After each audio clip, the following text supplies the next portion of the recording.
Joining me this morning to talk about the start of the spring semester here at San Juan College, which begins tomorrow. Dr. Toni Hopper Pendergrass is here, the president of San Juan College. Dr. Pendergrass, pardon me. Welcome back to KSJE. Thank you, Scott. Good to have you with us. And let's talk about the semester. Of course, last week was convocation, and you shared a lot of important information about the college and where things are headed and how things are looking. I guess first and foremost, folks are concerned with COVID-19 and all those precautions and things. The college is planning to have face-to-face classes again this spring, correct? Yes, that's correct, Scott. Very good. And, of course, there's a lot of masking requirements and things like that that students and staff all follow, and that's still the case for the spring. Absolutely. We're taking extra precautions to make sure everyone's safe. In fact, we've ordered 20,000 N95 and KN95 masks for students, for employees to wear indoors. Got you. And that's some of the newer recommendations coming out from the federal government about. Yes, as many of the listeners know, that has been a recommendation for their 95% effective, and that's what's being recommended. Very good.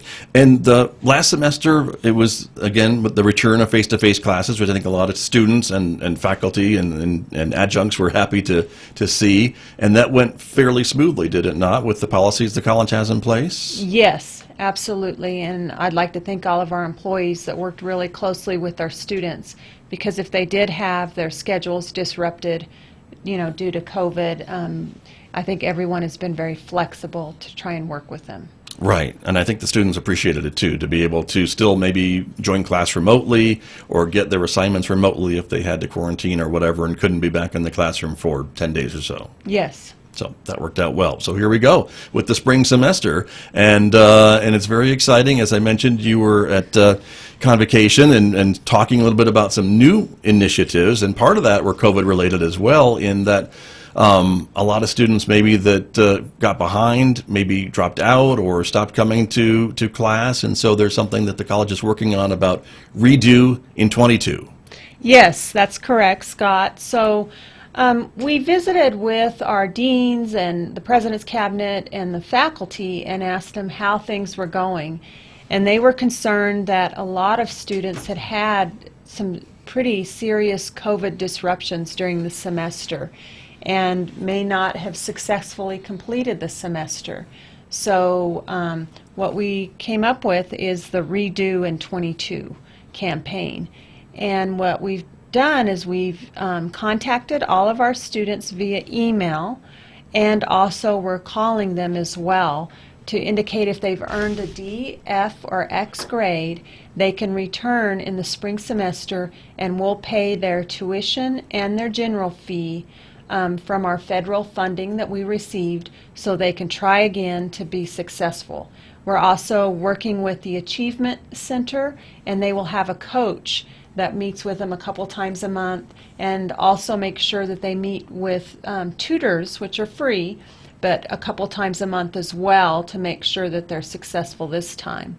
We learned that the previous fall to spring, 2020 to 2021. Yes, right? That's correct. 53% of the students that earned a DF or X grade did not return. So, and that's several hundreds, that's 700 plus students. Yes, absolutely. And we don't want to lose our students. We want them to be successful. We want them to hit the finish line and graduate and be placed in good jobs in our community. So this is just an extra measure that we're taking to make sure that they know that we care. And, a lot of our lives, almost everyone's life, has been disrupted by COVID. So if they earned a DF or X, they can come back, fill out a short waiver form, and have their courses paid for that they were not successful in the fall. Got you. And are there other colleges and colleges doing this across the country, or is this somewhat unique to San Juan College? I'm not aware of any other college doing this. This is something that we came up with to pilot and, truly see if it's successful, and it's something we need to continue. Right. And just to go through the numbers a little bit more, as we mentioned, that's 740 some odd students that you're reaching out to. There's another, that was from 2020 to 2021. I imagine you're looking at that from the 2021 students as well, from the fall? Right. We know exactly which students earn those grades, and so there's about 1,323 students that were impacted from last fall. Got you. That we were reaching out to. And the dollars to that are over $500,000. Yes. It's significant. That's, if every student takes advantage of it. Sure. But this was presented to our Board of Trustees, and they approved this measure to try and help our students. That's a major investment in these students, I would say. Yes, definitely. And as you mentioned, the money is coming from some of the emergency relief monies that have come through just because of COVID, and so it really does kind of make sense to use them in this way to be able to help students whose lives were impacted by COVID to get them back into the classroom. And that's exactly what those funds are for, so we don't have any concerns about utilizing, because you're supposed to use it for any ways that your instruction or what you're doing is disrupted by COVID. Well, this is directly, students' lives have been disrupted, so we're trying to help them. Right. And so as you mentioned, all students impacted should have already been contacted by the college. If by any chance someone wasn't, and they're hearing us this morning saying, hey, maybe I could take advantage of that, should they just call and see if they qualify for some of this? Oh, yes. Yes, call or come in. Okay. Because classes start next Tuesday. Of course, we have late start and other courses at 8-week or 4-week, but a large portion of our courses start next Tuesday, so we'd appreciate it, or tomorrow. We'd appreciate it if they'd come in. That's true. Very, very true. Well, I think it's again another great example of how the college is reaching out to these students and trying to help them when they may think, I just couldn't make it happen. There was just too much COVID stuff going on and I had to drop out, and they thought that maybe their college careers were over, and here's the college saying, not over, we're going to help you and come back, and guess what, we're going to pay for your tuition and fees if you want to pick things back up again. Right. So very, very good. I imagine that'll get a lot of attention from some of your colleagues across the country maybe to see how this works. I hope so. I hope it's successful. Right. But I've heard, anecdotally, I'll need to look at the data, but we heard that a lot of students are taking advantage of it. That's excellent. Well, I would hope they would. And again, I imagine a lot of other schools will be looking at the data from this program to see how it's worked here and to see if they can make it work at their schools too. So we will see. The other thing you talked a lot about and was talked about by a guest speaker was the Caring Campus community. This is an initiative that's been underway for a couple of years, and it has some really interesting thoughts behind it and some really, I think, elegant solutions to being a caring campus, one of which was the simplicity of wearing a name tag of staff and faculty and teachers, and how that just opens things up, and someone who's lost or has a question can see that name tag and can ask a question or know that person is someone who may know the answer to whatever they're searching for. But that's just one small example of what we're talking about. Yes, this is an initiative that we were one of a few colleges in the nation that are part of, that's paid for through a grant so that we receive specialized training. But our employees have developed a plan using different strategies both in the traditional environment and the virtual environment. And one of the simple examples that you mentioned is wearing name tags or Ask Me buttons. And then it really talks about how to provide high quality, warm referrals for our students in both environments, the traditional and virtual, and then really having good, solid connection events, especially during the first few weeks of class and then throughout their academic career here at San Juan College. And it really does make a difference. And I guess maybe some of us, if we think back to when we went to school, and for some of us it's longer than others, but students maybe they're the first in their family to go to college, and so there's a lot going on there, and maybe they feel that they don't deserve to be there, or why are they there? And there's all these new things and new experiences, and the students are maybe a little shy about asking for help or introducing themselves to people, or all these different things, and these types of things are designed to kind of break through some of that, aren't they? Yes, to break down the barriers so they feel welcome and that they belong. And then this is a really good fit for them. Right. And that in turn then adds to their hopeful success in their classes and things like that. If they feel a better fit and more comfortable and all those different things, they tend to do better in class, don't they? Absolutely. That's wonderful. And as we're seeing on the screen, there are specific things that you can do for traditional face-to-face encounters and also for virtual students as well. Yes, It doesn't have to just be an in-person situation. exactly. And so we're seeing that. And this is something, and I think San Juan College, as I heard, we were the first in New Mexico to start this. Yes, we are. Now there's others that are following, but I think Santa Fe has recently joined as well. got you. But we're moving forward with this. And there's different levels, aren't there, in this achievement of Caring Campus? Yes, there's modules for professional and support staff, and then we'll talk about, I think, what our faculty are doing as well. Right. Very good. Let's talk a little bit about some of the other things too. These the customer service is part of this as well, right? To Yes. engage with students and people coming to campus. Yes, there's some course level objectives that you can see on the screen as well, and that's just creating a culture of excellence and how to do those warm strategies, and also applying this service excellence philosophy in both internal and external interactions. Right. We hear that a lot from the tourism folks, that customer service is a big deal too. So it just kind of drips down into all different areas, higher Yes. education as well. Like you said, every level of the organization. Right. For our radio audience, let me just read through some of these things that are Sure. on the screen. But one is create and sustain a culture of customer service excellence, provide and strategize customer excellence with each interaction, engage students with warm strategies in a habitual manner by each staff member, and apply the service excellence philosophy to internal and external interactions. Yes. And that's what we're talking about. And so again, and the idea being, this is part of a training that's done in other parts of the country as well that's shown really, really positive results. Yes. And this course really was developed by some teams here at the college and supported by our professional staff and support staff association.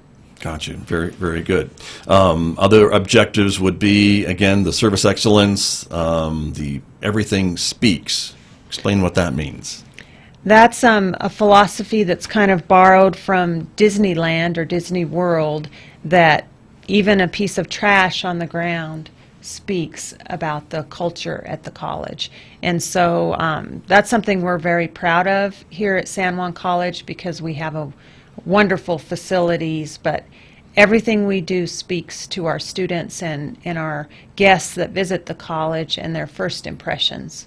I see. And anyone who's been to Disney certainly realizes what kind of an experience you get, or they want you to get, when you're at Disney. And so that would make sense that this is all part of that overall impression. Right. Got it. Active listening. I tell my students that all the time in public speaking classes. It's not about speaking all the time. It's also about listening, and that's important too. Yes, we know that's important for every person in the world, is active listening. Very true. Warm referrals, which we've talked about before too, but not just telling someone, oh, just go down the hall, turn left, and you'll find it, but maybe actually escorting someone them to their next destination of wherever they need to go, so they get there okay and know someone cares about where they're going.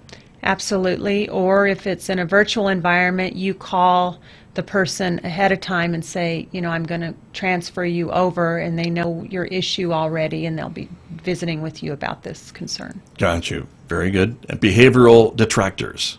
What does that mean? Talk to us about that. Just different things that individuals can do that detract from, delivering a high quality experience. Okay. All right. And the wow scenarios. Well, Goes without saying? I'm a big advocate of that. You need to really impress upon and leave good memories for people of being impressive. Right. First class. Okay. Top notch. Got it. Very good. My guest this morning, Dr. Toni Hopper Pendergrass, is here with me. She is talking about, of course, the start of the spring semester here at San Juan College. Of course, the college is closed today for Martin Luther King Jr. Day, but tomorrow, the place will be hopping and busy, as always, with students coming and starting the spring semester for at least most of them, which are here for their 16-week classes. As we mentioned, though, there are other classes that start later during the semester and run for a shorter term, but things will be ramping up here tomorrow. It'll be very different than it is today, which is quiet. Yes, but exciting. One other thing I wanted to share that you shared with the audience at Convocation was this policy and performance analysis and how San Juan College ranks with other colleges in New Mexico. And this is pretty impressive, too, when we see this on the chart. Yes, it's particularly impressive based on, amid this pandemic. Right. So the Legislative Finance Committee published their recommendation recently. There were 3 volumes. Higher ed was included in the first volume, and it included a number of reports comparing the different institutions of higher education or reporting on their metrics. And one of them is fall-to-fall retention for first-time, full-time students. It's important to realize that at San Juan College, the majority of our students are part-time. But this graph looks at first-time, full-time students. And if you'll notice, in fall 2018 to 19, our fall-to-fall retention was 57.1. Then it dropped to 54 in 2019-20. But, the last couple years during the pandemic, it's actually grown. It increased 7 points to 61%, and then increased again to 63.8 in the most recent reporting period of 20 to 21. And out of the independent community colleges in this comparison, we were the second highest. So we're pleased with that. Our rating is green, from the LFC regarding this metric.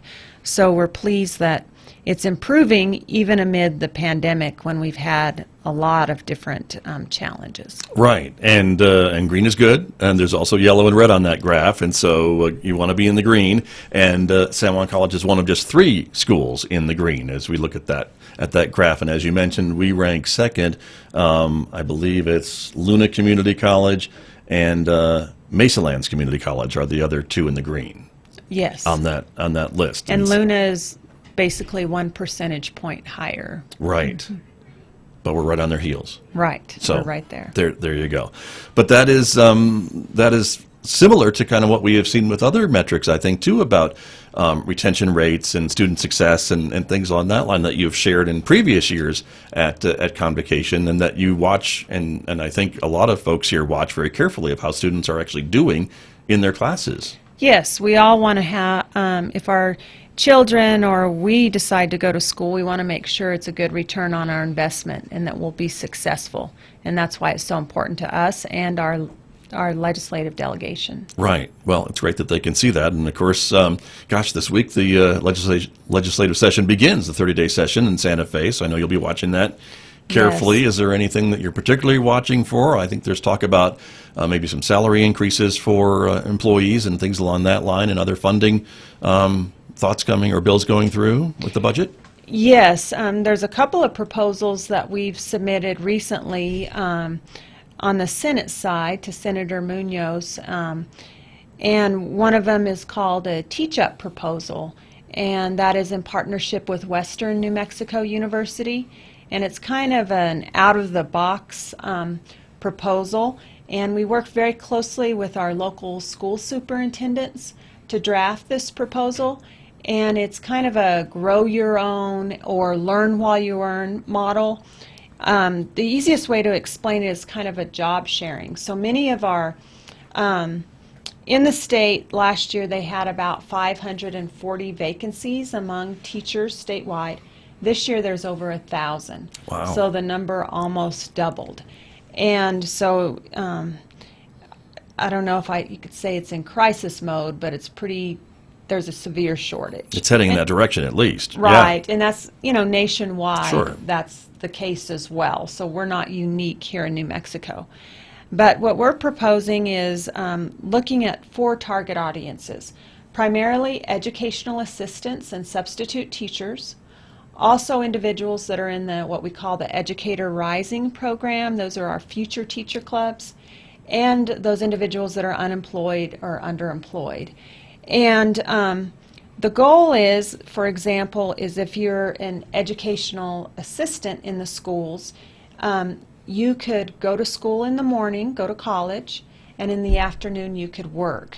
And then another individual could work in the morning, and, Swap. vice versa, Yeah, swap. right. And Okay. you would be paid the entire time and have benefits from your school district, and you could complete a degree. And we've tried to accelerate it where, best case scenario, you could finish your bachelor's degree in 3 years. And we would make sure you have those, you're already working in the schools, you'd have those experiences to graduate. And this, the proposal would provide funding to pay for your schooling. Got you. And that sounds like it makes a lot of sense because these folks are already in the communities, they already have a connection to the community, and they could then get this degree and then get a better job, I would assume, or a higher paying job with that school district or in that same community. Yes, and they're already committed to that school district as well. Right. They're employed as an educational assistant or a substitute. Sure. So they would just increase their pay. Or if you're not employed, you could get a job with them, and then your school would be paid for. Got you. And it almost sounds like it would, maybe it doesn't guarantee a job once you're done, but it probably comes pretty close to it. Yeah, pretty close. Yeah, I would think so.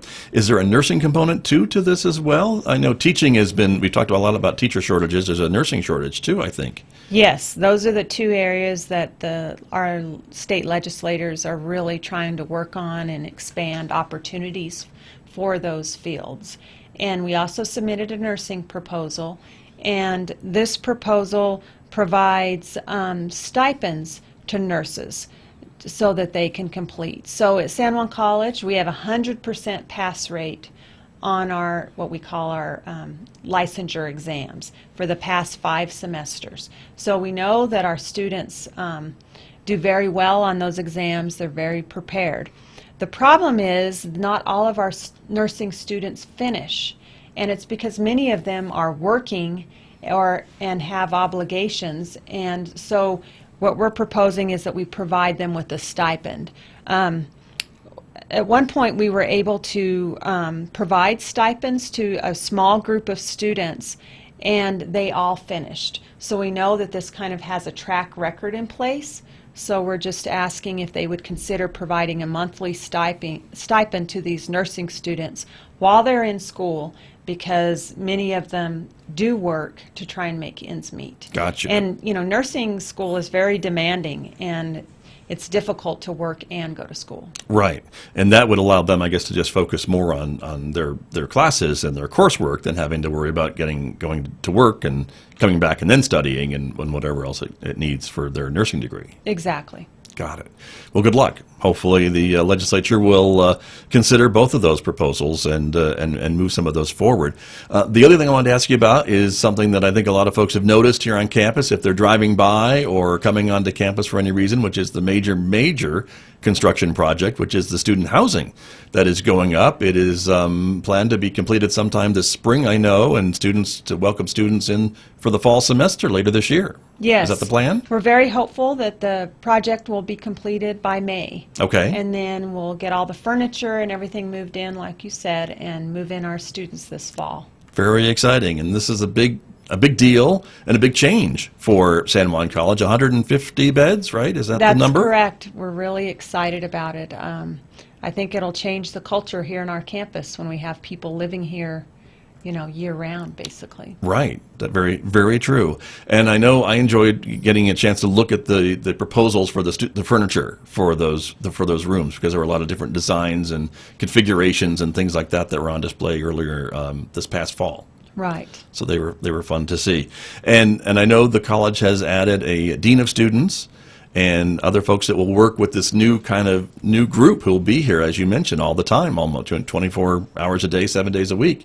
As they live on campus, it becomes kind of a 24-hour community, if you will. Right. We will have a residence director that will live in the housing units. So. Very good. And I was able to get a tour not too long ago. I'm sure you've been able to go over there and wear the hard hat and check it out. But it really looks inviting, and there's a lot of common spaces, but then there's a lot of private spaces in the rooms for the students. There's single rooms available. There are double rooms available. At least that's how it was explained to me, and that's kind of the plan. That's correct. Right? There's a great room when you walk in with a see-through fireplace that you can see, and then there's a nice outdoor area. It's beautiful. Yeah, it'll look great, and I'm sure there'll be some tours for the community once it's ready to go. Probably over the summer once construction's done and before the kids move in. Yes, and we plan to have a ribbon cutting and a nice grand opening, so anybody can tour it. Very, very exciting. Well, and this has been part of I know the college has been talking about this probably before both you and I got here. For years and years, right? And studied it and studied it and studied it. I found a memo that Dr. Henderson had written to a vice president and said, we've looked at this long enough, I need a plan, and that was over 20 years ago. So. Wow. Well, here it is. Bricks and mortar. It's being done. Yeah, it's happening. So. And so very exciting. That also leads to another question about, over the summers and things along that line. I know that's also going to be part of the, mission to keep it full or make it available over the summers, maybe when there's not as big a demand from students, but maybe some training opportunities or other possible camps, options yes. as well, right? And that would be part of the conversations that have yet to be made or are being made right now. Yes, and we are very fortunate that both our Dean of Students and our Vice President of Student Services have extensive experience in housing. So we will lean on them to make sure that that it's full and we don't have very many vacancies. Right. And my favorite part of it, it's downhill to get to class. So I don't know if there's any other excuses to not be able to get to class at 8:30, but it's a downhill walk for those students to come to class. Right, and then it's also adjacent to our Health and Human Performance Center, so that's a nice amenity. Very, very true. Very true. Well, again, it'll be a big change, but an exciting change for the campus of San Juan College as we move forward. And we're just about out of time, Dr. Pendergrass, this morning. Is there anything else that you'd like to add for the start of the semester for folks who are listening and watching us this morning? Well, if they're just interested in attending San Juan College, as I mentioned earlier, we have lots of course options. So even if they don't start on the first day, we have a lot of 12-week, 8-week, and 4-week offerings. So please come in and we'll help you out. All right. Very good. It's always a pleasure to connect with you and visit with you about the college and the things that are ahead for all of us. So thank you for your time this morning. Oh, thank you. You're very welcome. That is San Juan College President Dr. Toni Hopper Pendergrass, my guest this morning here on KSJE.